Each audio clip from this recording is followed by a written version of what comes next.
Assalamualaikum warahmatullahi wabarakatuh. Halo teman-teman semuanya, apa kabar? Jumpa lagi dengan saya Ahmad Fatahila di channel NLP Spiritual Motivasi. Dan pada video ini saya akan membahas bagaimana cara mengatasi kesialan dan mengubahnya menjadi keberuntungan. Nah, hal ini sangat penting untuk saya bahas karena kadangkala kita tidak menyadari ya pola-pola atau perilaku kita yang justru mengarah kepada kesialan dan tidak tahu bagaimana cara mengubah pola tersebut untuk menjadi sebuah keberuntungan dalam kehidupan kita. Oleh karena itu, silakan video ini disimak baik-baik sampai selesai. Oke?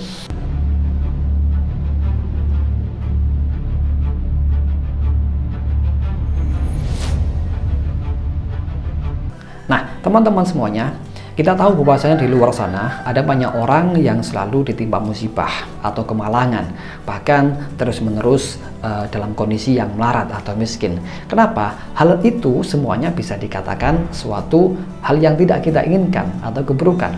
Katakanlah kesialan.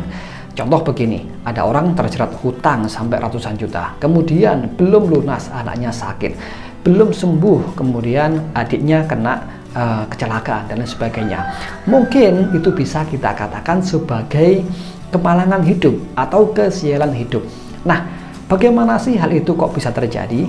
Sebenarnya ya, kalau kita pikir lebih jauh lagi, kesialan yang mungkin pernah kita alami adalah tarikan dari diri kita sendiri, atau itu kita inginkan sendiri namun kita tidak menyadari sama sekali. Nah, kok bisa kita tidak menyadarinya?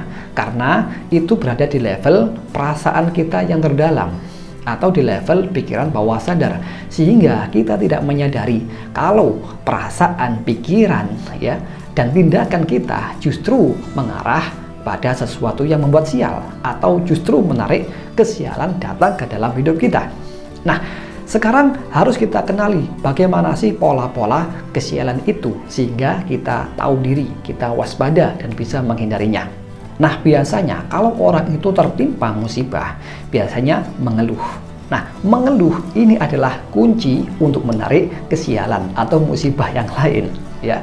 Jadi sangat betul sekali kalau kita dalam ajaran agama itu diperintahkan untuk mengucapkan innalillahi wa inna ilaihi raji'un ya, tidak hanya kalau ada orang meninggal saja, tapi kalau tertimpa musibah apapun itu dikembalikan kepada Tuhan yang Maha Kuasa dan mengucapkan kalimat istirja ya, innalillahi wa inna ilaihi raji'un tersebut.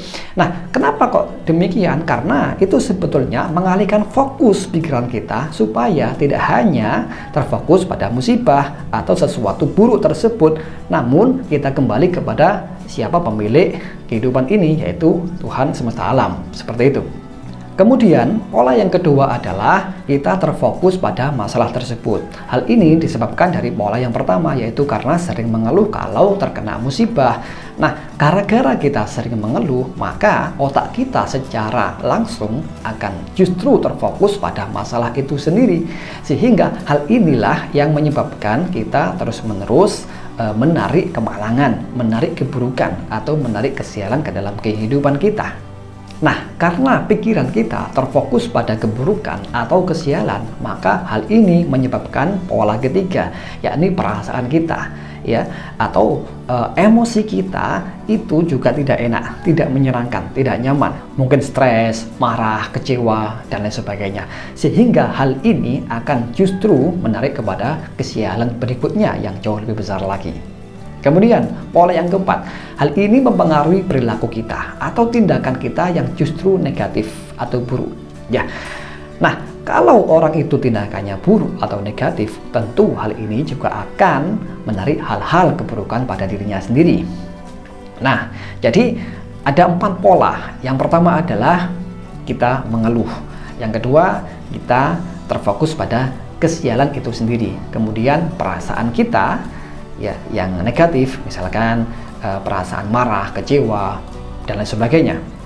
Dan pola yang keempat adalah perilaku kita yang negatif juga. Nah, 4 pola inilah yang menjadikan kehidupan kita selalu ditimpa kesialan, dan bahkan kesialan demi kesialan bisa terjadi bertumpuk-tumpuk pada kehidupan kita. Nah, sekarang bagaimana sih caranya yang mudah untuk mengubah kesialan menjadi sebuah keberuntungan? Sebetulnya tidaklah sulit, tetapi juga tidak terlalu mudah. Nah, artinya hal ini mudah sebetulnya, tapi kalau kita tidak mau melaksanakannya atau kita males, nggak niat untuk mengerjakannya dengan tekun, maka hal itu menjadi sulit. Sebetulnya hal yang paling perlu kita lakukan untuk mengubah kesialan menjadi sebuah keberuntungan adalah nomor 1, mengubah fokus kita. Apabila kita ditimpa sesuatu yang buruk terjadi pada kehidupan kita, maka fokus pertama kita tidak boleh mengeluh. Ini yang mungkin kita belum bisa, tetapi kita harus berusaha untuk bisa tidak mengeluh, ya. Marah sih boleh, kecewa sih boleh, ya, bahkan termasuk mengeluh itu sendiri juga boleh, tetapi kita harus tahu bahwasanya emosi negatif ini tidak boleh menguasai diri kita. Ya, itu yang penting. Kita tidak boleh membiarkan bahwasanya emosi-emosi negatif ini, diantaranya mengeluh, marah, sedih, dan lain sebagainya, itu tidak boleh menguasai diri kita sepenuhnya. Kenapa? Karena kalau hal itu menguasai diri kita sepenuhnya, maka yang terjadi adalah kesialan demi kesialan. Dan inilah hal pertama yang harus kita lakukan, yaitu kita harus bisa menguasai diri dari perasaan negatif tersebut. Jadi, ya, kalau kita misalkan tertimpa musibah atau hal-hal buruk yang terjadi pada diri kita, boleh kita mengeluh, boleh kita marah, boleh kita kecewa, tetapi kita harus tetap waspada bahwasanya perasaan negatif ini tidak boleh dominan menguasai diri kita. Artinya kita harus menjadi self mastery, bisa menguasai diri sendiri dari kondisi yang negatif ini. Caranya bagaimana? Sebetulnya kita sudah diajari caranya. Kalau kita dalam agama Islam misalkan, kita diajari dengan mengucapkan innalillahi wa inna ilaihi raji'un, ya. Tidak hanya dalam ada orang meninggal saja kita mengucapkan kalimat tersebut, tetapi kalau ada musibah, sesuatu yang buruk terjadi, kita juga dianjurkan untuk mengucapkan kalimat istirja tersebut. Kenapa kok begitu? Karena begini, secara arti bahasa dari kalimat istirja ini, itu kita kembali kepada Allah Subhanahu wa Ta'ala. Kita mengembalikan semua urusan masalah yang menimpa diri kita itu kembali kepada sumbernya, yaitu Allah Ta'ala. Karena dari sana kita mendapatkan sebuah ujian, ya.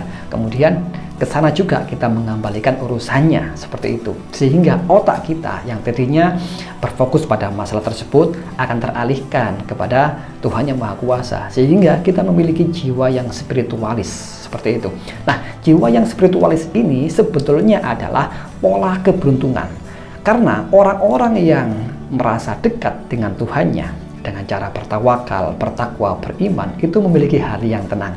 Dan ketenangan hati ini itu justru membawa kepada keberuntungan dan menolak berbagai macam kesialan, seperti itu.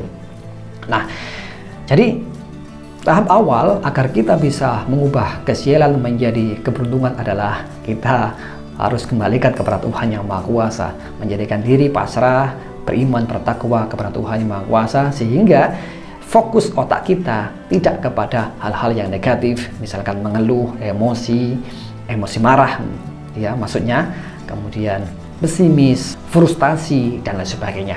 Nah, itu adalah pola yang justru mengarahkan kita kepada kesialan. Tetapi kalau kita bisa menguasai perasaan-perasaan negatif tersebut, maka kita akan dialihkan kepada keberuntungan. Kemudian cara berikutnya ialah kita harus bisa mengubah sudut pandang dari berbagai macam musibah, masalah, kesialan yang menimpa diri kita dengan sudut pandang yang lebih positif. Begitu. Nah, hal ini disebut dengan reframing atau mengubah sudut pandang, mengubah kerangka berpikir, sehingga apa yang kita alami itu meskipun kelihatannya buruk, tetapi kita bisa mengambil hikmah kebaikan dari kejadian buruk yang kita alami tersebut. Nah, kalau kita sudah bisa mengambil sebuah hikmah atau pelajaran baik dari sebuah kejadian buruk, maka yang tertangkap ke dalam otak kita adalah hal-hal yang baik, dan fokus kita pun ke sana, ke hal-hal yang baik tersebut. Dan hal ini akan menjadikan otak kita lebih dominan berpikir, berfokus pada suatu kebajikan. Dan hal inilah yang akan menarik kepada kebaikan atau keberuntungan yang kita alami dalam kehidupan ini. Nah, dari itu caranya bagaimana kita bisa mengubah sial menjadi keberuntungan. Ya, memang sih tidak mudah, tetapi kita harus berusaha untuk bisa. Demikian teman-teman semuanya. Semoga bermanfaat apa yang saya sampaikan hari ini. Kita jumpa lagi di lain kesempatan pada video-video berikutnya. Terima kasih. Saya akhiri. Wassalamualaikum warahmatullahi wabarakatuh.